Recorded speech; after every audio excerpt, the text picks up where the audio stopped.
Преди седмица в новините ви показахме разкопани и недовършени детски площадки в столичния квартал Овча купел. Изграждането им започнало преди година, но строителите изкопали дупките и повече не се върнали.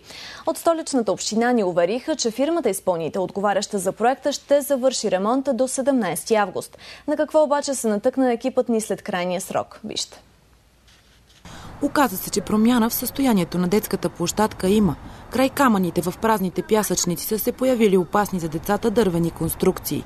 След репортажа дойдоха две момчета, започнаха да правят ето тези съоръжения, които всъщност не знам каква им е идеята. Работиха 3 дни и до момента, както виждате и днес, нищо не се случва.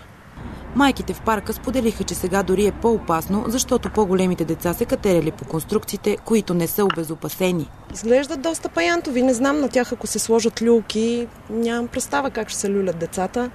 Ако се бетонират отдолу, просто нямам силна идея какво ще се случва.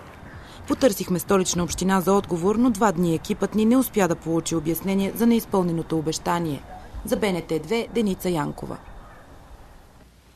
Опасни пързалки с празни пясъчници. Под тях има и на много детски площадки в Русе.